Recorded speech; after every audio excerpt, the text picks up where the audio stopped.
When I posted the picture of my brand new Porsche Taycan, I didn't expect it to go viral. It wasn't even about showing off. I just wanted to celebrate something I'd worked for, something that had taken me years of sleepless nights, lonely dinners, and quiet tears in front of my laptop screen.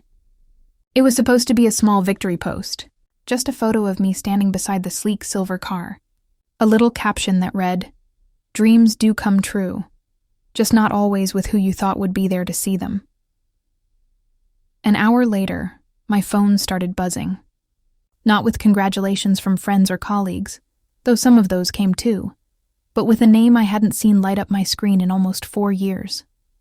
Mom. I stared at the phone as it rang. Her picture was still the same.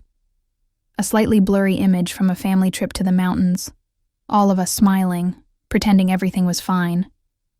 I didn't answer the call. I just watched the screen until it went dark. For a few minutes, I sat there in silence. The city outside was alive. Cars passing, people talking, a faint hum of life in the distance. But inside my apartment, everything felt frozen. It's strange how one name on a phone screen can pull you back into memories you've spent years trying to silence. My parents had ignored my wedding. Not because they couldn't come. They chose not to. That was almost 5 years ago. And ever since, I'd built walls so high that even I forgot what stood on the other side of them. But let me start from the beginning. Because revenge, or whatever you want to call this, never starts in a single moment. It grows quietly, in corners of your heart you didn't even know existed. I was raised in a very traditional family, not overly strict, but bound by expectations. My father ran a small real estate business, and my mother was a school teacher. From the outside, we looked like an ordinary middle-class family. We weren't rich, but we were comfortable. Our house had polished wooden floors, framed family portraits in the hallway, and the kind of warmth that comes from routine. Dinners at 8, tea at 6, Sunday visits to relatives. But there was always this invisible current running underneath, a quiet hierarchy of what mattered and what didn't. My older brother Asim was the golden child. Everything he did was worth celebrating. His grades, his job, his engagement. When he walked into a room, my parents' faces lit up. And when I did something good, when I won the coding competition at university, when I built my first app that got a few hundred downloads, they'd smile politely, say, "That's nice," and move on to whatever Asim was doing. It wasn't cruelty. It was indifference. And that kind of neglect hurts more than open criticism.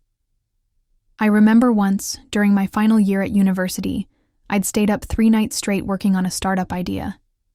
It was a small software that helped local shops manage inventory online. It wasn't revolutionary, but it was something. When I showed it to my parents, hoping they'd be proud, my father just said, "That's good, Beta, but don't get too distracted.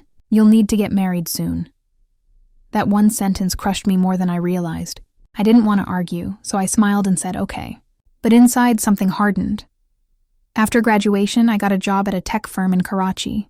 It wasn't glamorous, but it paid decently and gave me space to learn. I moved out of my parents' house, the first big decision they never forgave me for. My mother said, "What will people think? A girl living alone in the city?" But I didn't care. For the first time, I had a space that was truly mine. In the evenings after work, I would sit by the small window in my rented apartment and work on my side projects. I taught myself how to build web apps, how to market them, how to pitch ideas to clients overseas. I made mistakes, lots of them. I lost money. I failed more times than I can count. But each failure taught me something. And somewhere deep down, I knew I was building something larger than just a career. I was building independence. When I met Fahad, my future husband, it wasn't some dramatic love story. He was a quiet, grounded man who understood the language of hard work. We met at a tech conference, bonded over shared exhaustion, and became friends before anything else. He was patient, the kind of person who listens more than he speaks. When he proposed, my parents were distant. My mother asked if he was from a good family. My father asked how much he earned. It wasn't about me being happy. It was about how the marriage would look on paper. I still remember the day I told them the wedding date. My mother said she'd need to check her schedule. My father said nothing at all. A week before the ceremony, my mother called to say they wouldn't be attending. "It's too sudden," she said, "and your brother's engagement is next month. It'll look odd if we attend yours before his." That night, I sat on the floor of my apartment and cried until my throat ached. I kept thinking maybe I did something wrong. Maybe I wasn't a good enough daughter. But somewhere, beneath the hurt, a quiet voice said, "You don't need their approval anymore." So I went ahead with the wedding. Small, intimate, just close friends, and a few of Fahad's family. No fancy hall, no elaborate decorations, just two people promising to build a life together. And even though there were empty chairs where my parents should have been, that day still felt full. After the wedding, the silence from my family became permanent. No calls, no messages. Birthdays passed unnoticed. I stopped trying after a while. I buried the disappointment under layers of work and ambition. Fahad and I started our own tech consultancy 2 years later. It was slow at first. Months of pitching, getting rejected, starting over. We worked from our tiny apartment, sometimes skipping meals to save money for hosting fees and licenses. But eventually things began to change. We landed a few solid clients from Dubai, then Singapore, then one big contract from the US. That deal changed everything. We moved into a better apartment, hired a small team, built a reputation. For the first time, I felt like the world was opening up to me, not because of luck, but because of the stubborn persistence that had kept me going all these years. And then, last month, after years of dreaming, I bought my Porsche Taycan. It was expensive, yes, more than I'd ever spent on anything, but it wasn't just a car. It was a symbol of every "you can't" I'd ever heard. I remember sitting in the driver's seat for the first time, hands shaking slightly as I pressed the start button. The car hummed quietly, almost like it understood what that moment meant. It wasn't loud. It wasn't dramatic. It was calm, like peace finally taking form. So that's why, when I posted the picture, it wasn't about showing off. It was about closing a circle, about telling my younger self you made it, even if no one clapped for you. But life has a strange way of testing your peace. Because within hours of that post, I had missed calls from both my parents, and even a text from Asim. "Hey, long time. We should catch up." Catch up. The words made me laugh. Not out loud, but that kind of bitter laugh that escapes before you can stop it. Fahad noticed me staring at my phone. "Everything okay?" he asked. "Yeah," I said. "Just ghosts from the past." He smiled gently. "You don't owe them anything, you know." I nodded, but inside I wasn't sure. Part of me wanted to ignore them forever. Another part, the daughter who once craved her father's approval and her mother's affection, wanted to hear what they had to say. That night, as I lay in bed, my mind kept replaying old scenes. Family dinners where I sat quietly while everyone talked over me. The day my mother brushed off my first job offer as a phase. The night before my wedding when I waited for her call that never came. Maybe, I thought, this was their way of making peace. Maybe they'd finally realized what they'd lost. Maybe they wanted to make things right. Or maybe it was something else entirely. When I finally answered my mother's call the next morning, her voice was soft, almost rehearsed. "Beta, it's been so long," she said. "We saw your picture. Mashallah, you look so successful now. Your car, it's beautiful. Your father wants to see you. We've missed you." Something in her tone didn't sound right. Too warm, too sudden. Still, I agreed to visit. Maybe it was closure I was seeking. Maybe curiosity. Maybe revenge in a quiet, polite form. The kind where you show up not to shout, but to show who you've become. I didn't know then that the family meeting she mentioned would open a door I thought I'd long since locked, and that behind it waited not reconciliation, but something much darker. The drive back to my parents' house felt strange. Familiar roads, old billboards, the smell of dust and distant tea stalls. All of it felt like visiting a place from someone else's memory. I hadn't been home since my wedding. Not once. For years, I had imagined what this drive would feel like. maybe triumphant, maybe awkward. But it wasn't either. It was quiet. Too quiet. The Porsche glided down the main road, smooth and silent. I caught people staring at it at red lights, admiring it, maybe wondering who the woman behind the wheel was. For a second, I imagined my parents seeing me drive up in it. What would they think? Would my father's brows lift in surprise? Would my mother try to hide her astonishment? But the truth was, I wasn't doing this for their reaction. At least that's what I kept telling myself.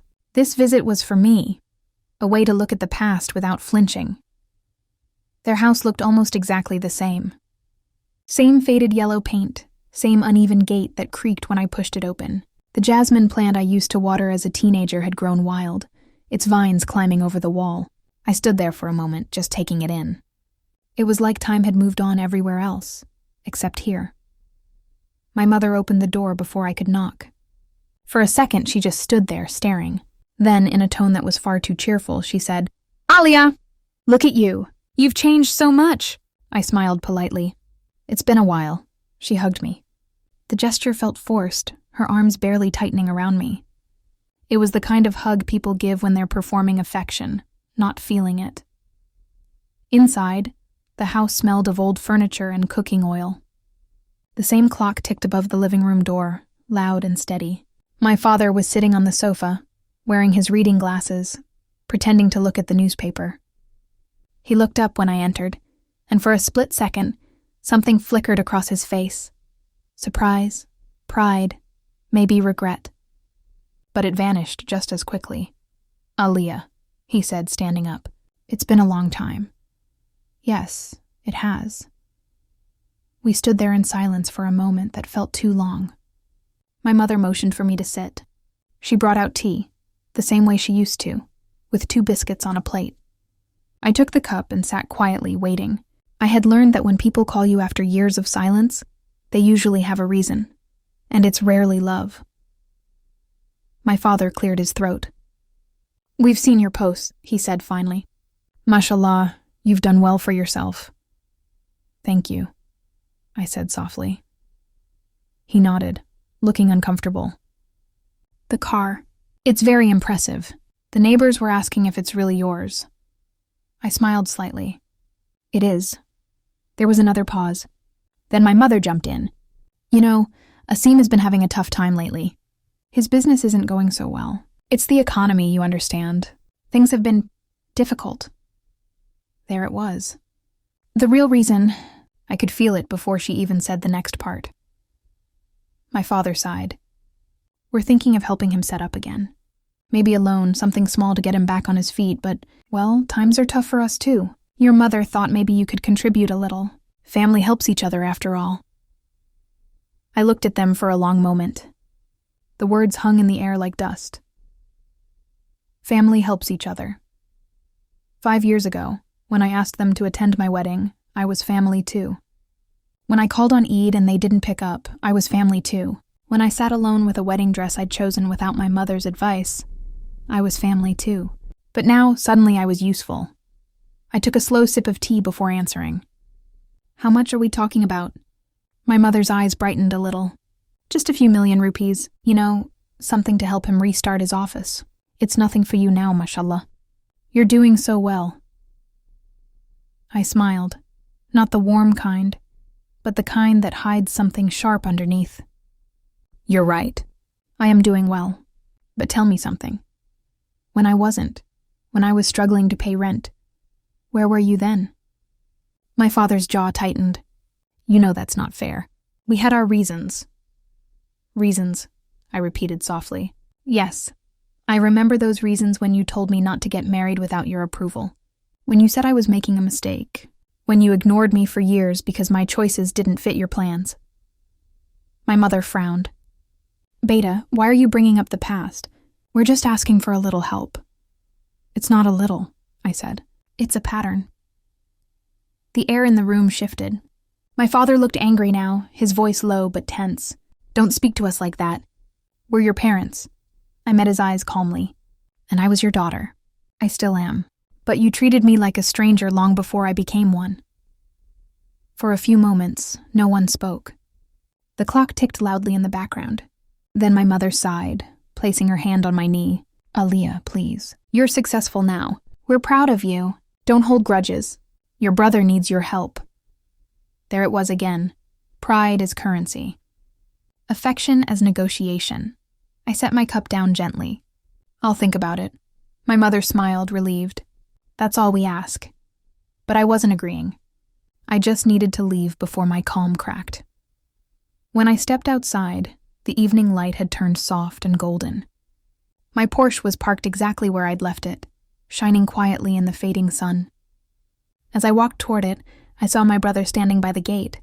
He looked uncomfortable, thinner than before, dark circles under his eyes. "Hey," he said awkwardly. "Hey." He shifted from foot to foot. "So I heard you're doing great." "That's nice." "Thanks," I said, unlocking the car. He hesitated. "Listen, I didn't mean for things to get weird between us. You know how Mom and Dad are. They just expect too much sometimes." I looked at him carefully. "Did they ask you to talk to me?" He hesitated. That was answer enough. "Look, I just need a little help, okay?" he said finally. "Just a small investment. I'll pay you back. I swear." I took a deep breath. "Asim, do you remember my wedding day?" He blinked. "What?" "I texted you. You didn't reply. I called you. You said you were busy." He looked down. "Yeah." I wasn't sure what to say. Dad didn't want us to come. "And now?" I asked quietly. "Now that I have something you need, suddenly you know what to say." He didn't answer. I got in the car, closed the door, and started the engine. The quiet hum filled the silence between us. Before driving away, I rolled down the window and said, "Asim, I hope your business gets better. But some debts can't be repaid with money." I left before he could respond. On the drive home, I felt strangely calm. Not angry, not sad. Just clear. It was as if every unanswered question of the past had been quietly resolved in that one visit. They hadn't changed. They didn't miss me. They missed what I could give them. Still, I couldn't shake off the heaviness. That night, as Fahad and I sat in the living room, he asked how it went. I told him everything, every detail, every word. He listened quietly, then said, "So what are you going to do?" "I don't know yet," I said. "Part of me wants to just ignore them. Another part wants to teach them something, not through anger, just through truth." He nodded. "Whatever you decide, I'm with you." That night, I couldn't sleep. I kept thinking about how people only come back into your life when they need something, how love can sometimes disguise itself as manipulation. By morning, I had made a decision, not out of bitterness, but out of a deep, calm certainty. If they wanted something from me, they would have to see who I'd become, not the daughter they dismissed, but the woman who built her life from scratch. The next day, I called my mother. "Tell Dad and Asim to come over for dinner," I said. "I'll cook. Let's talk about the investment." She sounded thrilled. "Oh, that's wonderful. We'll be there at 7. When I hung up, Fahad looked at me with raised eyebrows. "You're inviting them here?" "Yes," I said with a faint smile. Sometimes the best revenge is letting people see the life they chose to walk away from, up close. He chuckled softly. "You're dangerous when you're calm." "Only to those who mistake kindness for weakness," I replied. That evening, as I began setting the table, a part of me felt nervous, not because I wanted their approval, but because this was closure. I was going to show them, not tell them, who I had become. And deep down, I knew this dinner would change everything.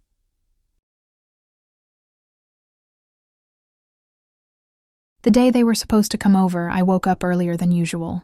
The morning light was spilling across the living room, soft and golden, touching everything I'd built with Fahad. The modern furniture, the little bookshelves, the framed photos of trips we'd taken together. It wasn't a palace, but it was home. And unlike my childhood house, every piece of it carried meaning.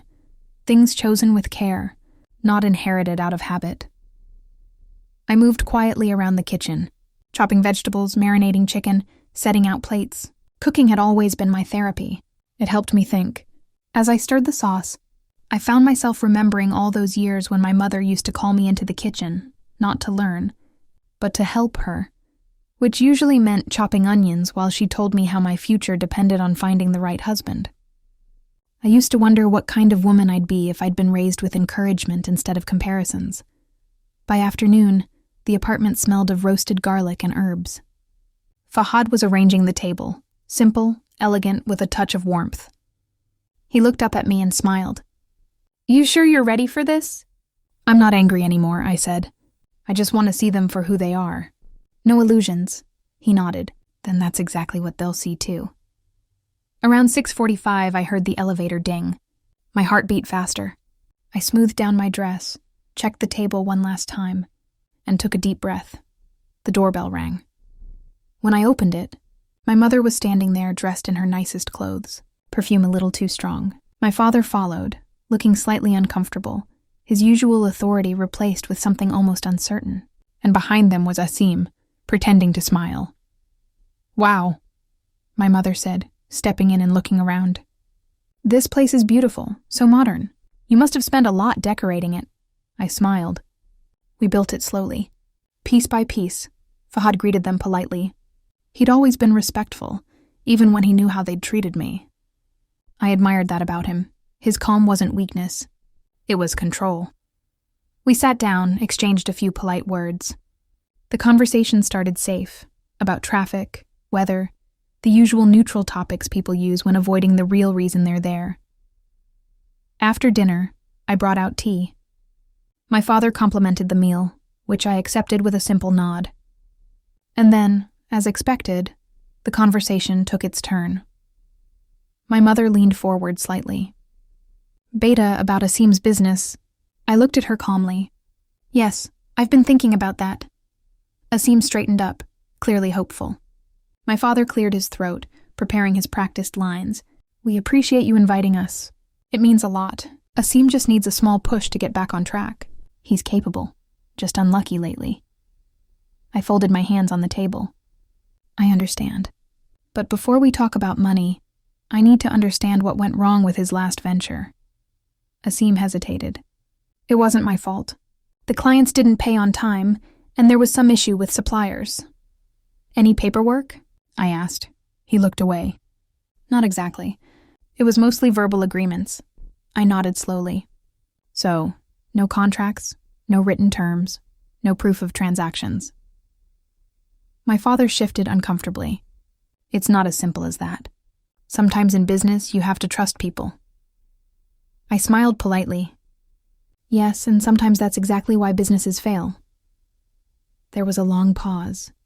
My mother tried to bridge the silence. "Aliyah, you've always been so good with these things. You can guide him, maybe even be his partner. You have experience now." I took a slow sip of tea. "Partnerships require trust, don't they?" "Of course," my mother said quickly. I set my cup down gently. "That's something we never really had between us, did we?" The words landed heavier than I expected. The air in the room shifted again. My father sighed. "Aliyah, are you really going to hold grudges forever? We're your parents." "I'm not holding grudges," I said softly. "I'm remembering patterns." He looked at me sharply. "What does that mean?" "It means I spent years trying to earn your approval. I built my career while you doubted me. I got married while you disowned me. I reached out when you ignored me. And now, when I've finally built something of my own, you're back. Not to make peace, but to ask for help." My mother's face tightened. "You're being unfair. We just want what's best for your brother." "Did you ever want what was best for me?" I asked quietly. No one spoke. The only sound was the clock ticking in the background again. Just like at home, that same relentless rhythm that always seemed to fill the silence when the truth became too heavy. Finally, my father said, "You're being emotional. This isn't how families should behave. You think money gives you the right to lecture us?" I looked at him evenly. "No, but it gives me the freedom not to beg for love anymore." He stared at me, speechless for once. I stood up, walked over to the window, and looked out at the city lights. "You know," I said, "when I was younger, I used to think success would make you proud of me. I thought maybe then you'd see me, but now I realize some people can't be happy for you unless they can take credit for it. I turned around and looked at them. So here's what I'll do. I'll transfer some money to Asim, enough to help him stabilize, but not as a loan. Consider it the last thing I ever owe to this family. My mother looked both relieved and insulted. Aliyah, don't talk like that.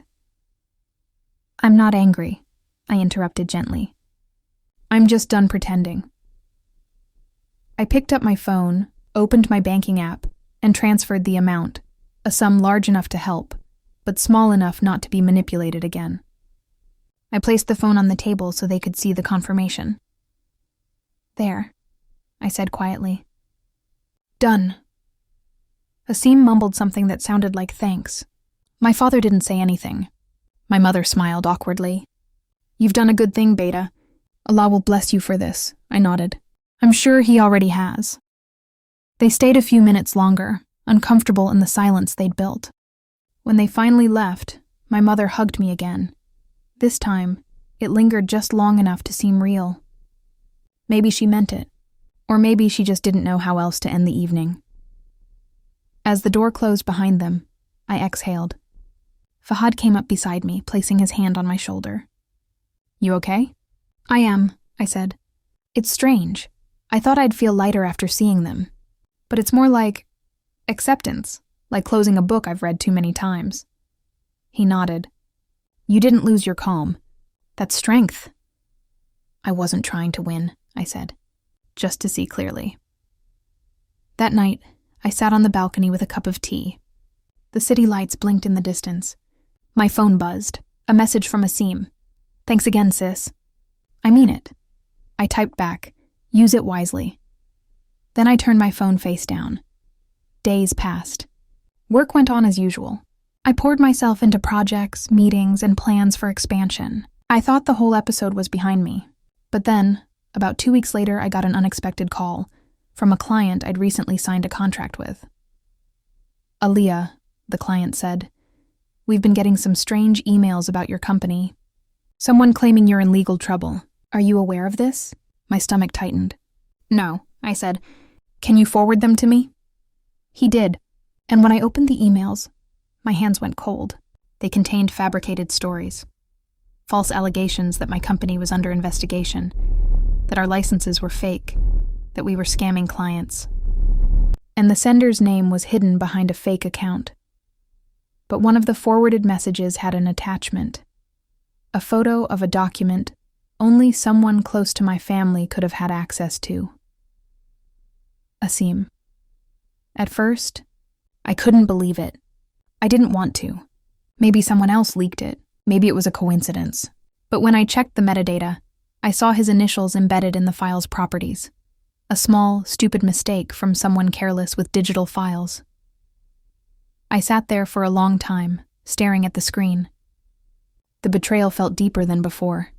Not because of the lie itself, but because I had just extended an olive branch. And they had used it to stab me in the back.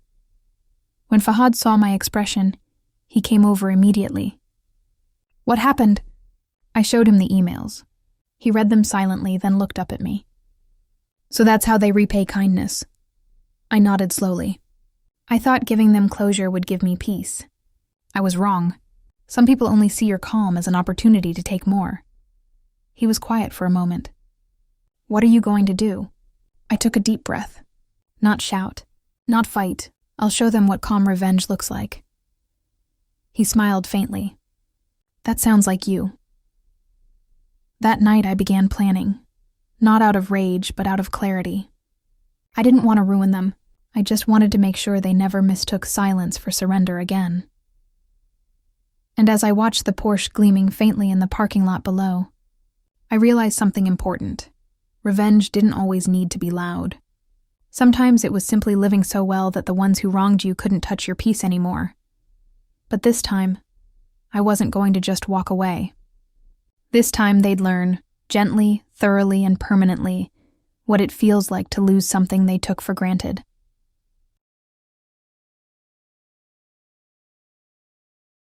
When I pulled into my parents' driveway that Sunday morning, I had already rehearsed the meeting 100 times in my head. I imagined awkward smiles, half-hearted hugs, maybe a few polite questions about my work. But what I actually found was something colder. An atmosphere that felt rehearsed, like everyone had a role to play, and none of it was genuine. My mother opened the door first. She looked startled for a split second when she saw me, as if she hadn't really believed I'd come. Then with the faintest attempt at warmth, she said, "Ah, there she is. Our big success." Her voice carried a forced cheerfulness that instantly made my stomach twist. I walked in, clutching a small box of pastries I'd picked up from a cafe nearby, an instinctive peace offering. The same living room that had hosted so many family arguments in my teenage years looked untouched by time. The old wooden furniture, the same dull carpet, and even the faint smell of lavender air freshener. For a moment, I felt like the 16-year-old me again. Awkward, too quiet, too eager to please. Dad sat on the sofa, scrolling through his phone, pretending not to notice me. My brother, Adnan, leaned against the wall with that familiar smirk, the one that always meant he was about to say something that would cut deep. Well, he said, his tone dripping with sarcasm. The tech queen finally graces us with her presence. I smiled, calm. Hi, Adnan. It's good to see you too. I placed the pastry box on the table and sat down. For a long moment, nobody said anything. The silence stretched thin, filled only by the ticking wall clock. Finally, my mother sat across from me, her hands neatly folded in her lap. "So," she said, her voice light, too controlled. "We saw your post. Beautiful car." I nodded. "Thank you. I worked hard for it." Dad looked up at that, his brow furrowed. "How much did that thing cost you?" "About $135,000, I said evenly. Adnan let out a low whistle. "Damn, must be nice." The way he said it, half admiration, half resentment, told me everything. They weren't proud. They were curious. Curious about the money, the success, the life they hadn't been part of. For a while, the conversation drifted aimlessly. My mother asked vague questions about my work, my business, my employees. She didn't really listen to the answers. Dad stayed quiet, except for a few comments about how the tech world must be easy these days. Then came the real reason for the meeting. "So," my mother began, leaning forward, "we were actually thinking of expanding the family business. You know, your father's construction firm. Things have been a bit slow. We thought maybe you could help." There it was. The ask. I stayed silent, giving her space to continue. "You have experience, right? Connections, funding. Maybe you could invest a little, or advise your father on some new software for clients. You're so smart with all that." Her words sounded like flattery, but I knew better. This wasn't about collaboration. It was about convenience. Dad finally spoke, his tone casual but calculated. "We could make you a partner. Family working together, that's how it should be. You know, you owe your roots something." That sentence hit me like a small slap. You owe your roots something. I thought back to my wedding, the one they never attended. The empty seats reserved for brides' parents, the whispers from guests who assumed they must be ill or abroad, the hollow smile I wore as I signed the marriage papers without a single blessing from the people who raised me. Now, suddenly, I owed them. I smiled politely. "That's generous of you, but my company's already expanding. I'm quite busy." Adnan leaned forward, his voice sharp. "Too busy for your own family?" "I didn't say that," I replied softly. "But partnerships only work when both sides respect each other. And I'm not sure we've had that for a long time." My mother frowned. "Don't bring up old things, Hira. Families fight. We've all moved on." "Have we?" I asked, looking her in the eye. "Because when I called you 3 years ago to invite you to my wedding, you said I was making a mistake, that I'd embarrass the family, and when I asked you to at least meet a deal once, you hung up." The silence that followed was thick. Dad shifted uncomfortably. Adnan looked away. My mother pressed her lips together and sighed. You were too young, she said finally. We didn't approve of him. But that's all in the past now. We're here today, aren't we? I took a deep breath. Yes, you're here. Because I bought a Porsche. Her eyes widened, offended. That's not fair. Maybe not, I said quietly. But it's true. The calm in my voice wasn't planned. It came from a place deeper than anger, a place of quiet realization. I wasn't that desperate daughter anymore, begging for approval. I was someone who had built a life out of the ashes of neglect. And sitting in that room, I realized I no longer needed their validation. Still, part of me wanted closure, not revenge. So I spoke gently. Look, I didn't come here to argue. I came because I thought maybe we could start fresh. But that only works if we're honest. So let's be honest, why did you really call me today? My father exhaled heavily. Fine, we need help. The business is in trouble. Projects are stuck, clients are leaving. And you could change that. You have contacts, investors. If you helped, we could save it. There it was, plain and simple. Not reconciliation. Not love, just business. I nodded slowly, my face expressionless. I see. My mother reached out, touching my hand. We're still family, Hira. We made mistakes. But don't turn your back on us when we need you. I looked at her hand, then at her face. For a second, I saw the woman who once braided my hair before school, who used to tuck me in at night. But those memories were buried under years of silence and rejection. I'm not turning my back, I said softly. I'm just choosing where to face. Her hand slipped away. After that, the conversation grew tense. Adnan accused me of being selfish. Dad muttered something about modern girls with too much pride. My mother cried quietly, dabbing her eyes with a tissue. I stayed calm through it all, my voice steady, my posture relaxed. When I finally stood up to leave, my mother followed me to the door. You'll regret this one day, she said. I paused. Maybe, but at least the regret will be mine. Outside, the afternoon sun glinted off my Porsche's sleek surface. I slid into the driver's seat and started the engine. For a moment, I just sat there, watching the familiar house through the windshield. The place that had once felt like home now looked smaller, almost fragile. As I reversed out of the driveway, I saw them through the window, 3 silhouettes standing still, like ghosts from a life I'd already left behind. The road stretched ahead, quiet and open. And for the first time, I felt something close to peace. Over the next few days, I received messages from my mother, first polite, then desperate. She wanted to meet again, to talk things out. I didn't reply. I needed space. Instead, I poured my energy into my company.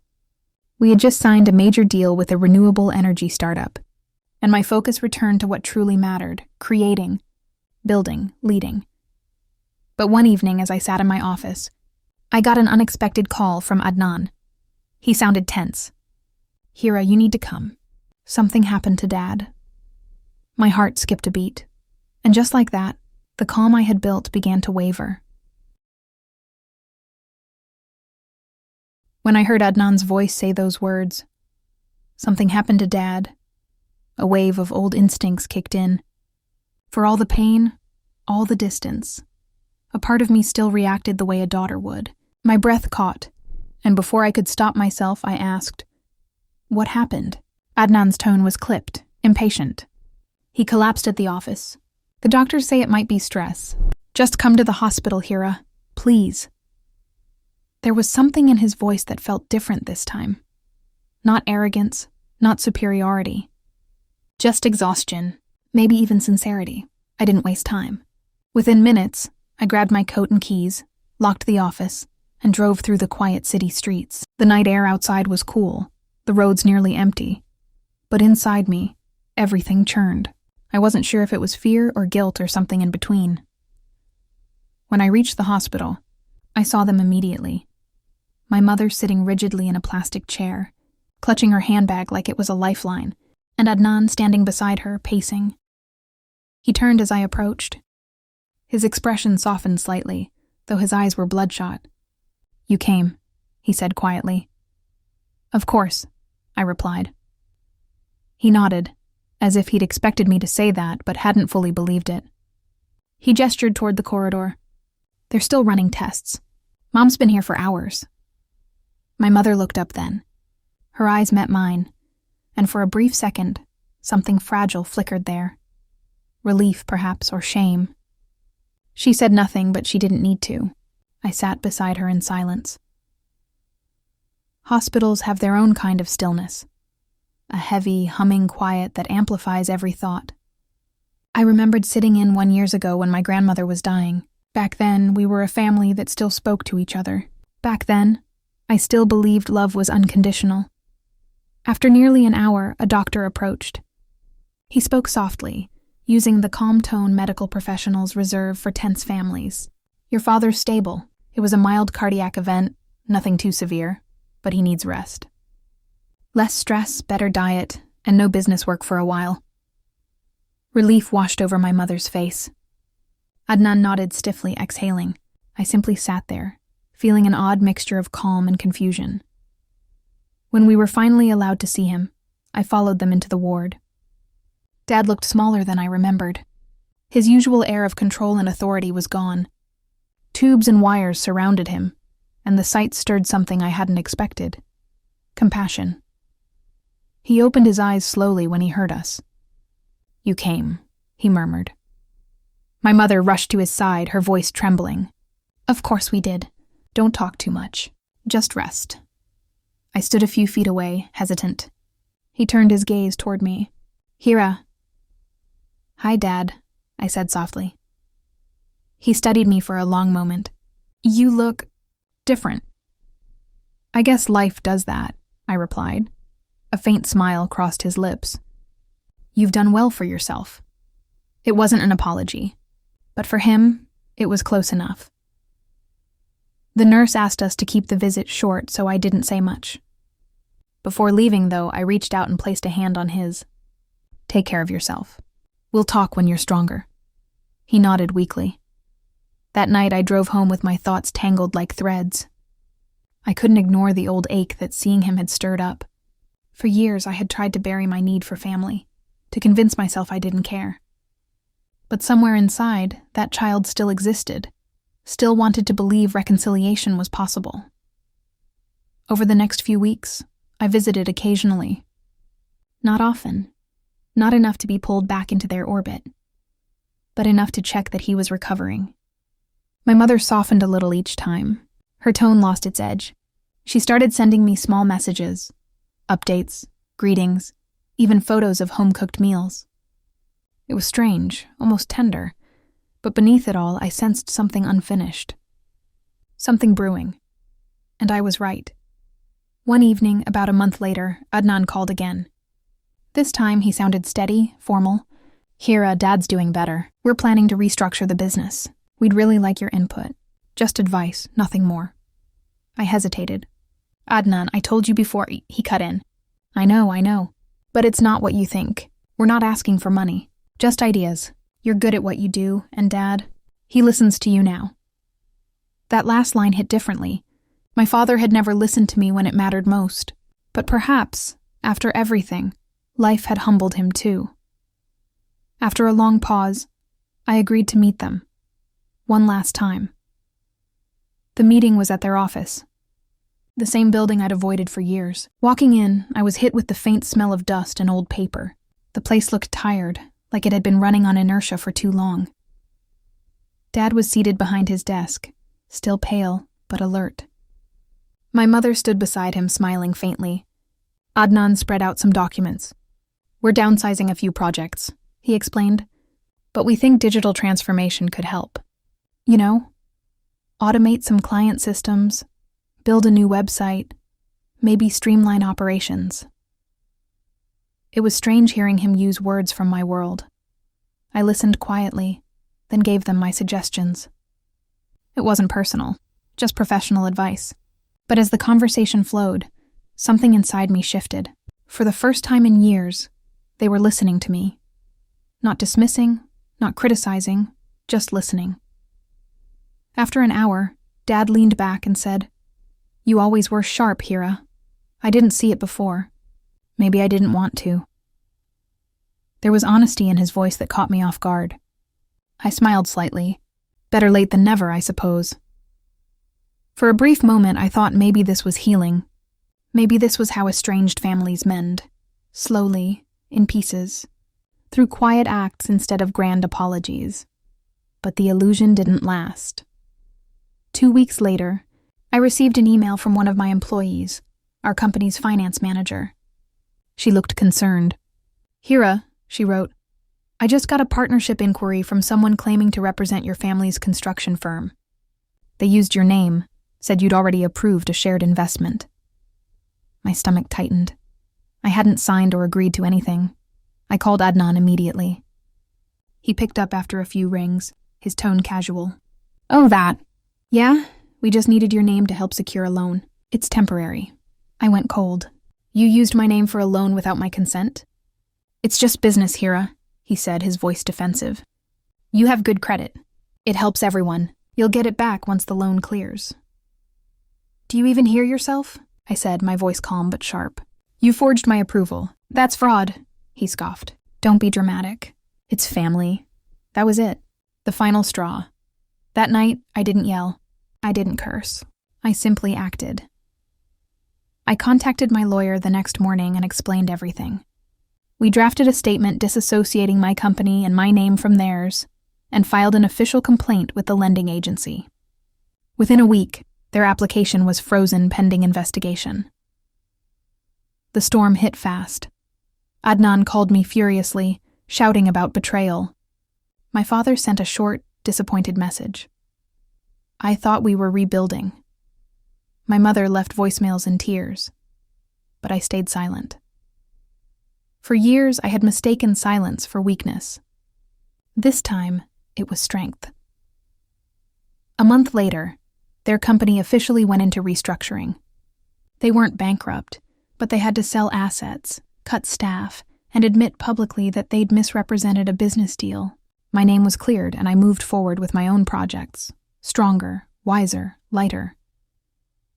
Revenge, I realized, doesn't always come in flames or fury.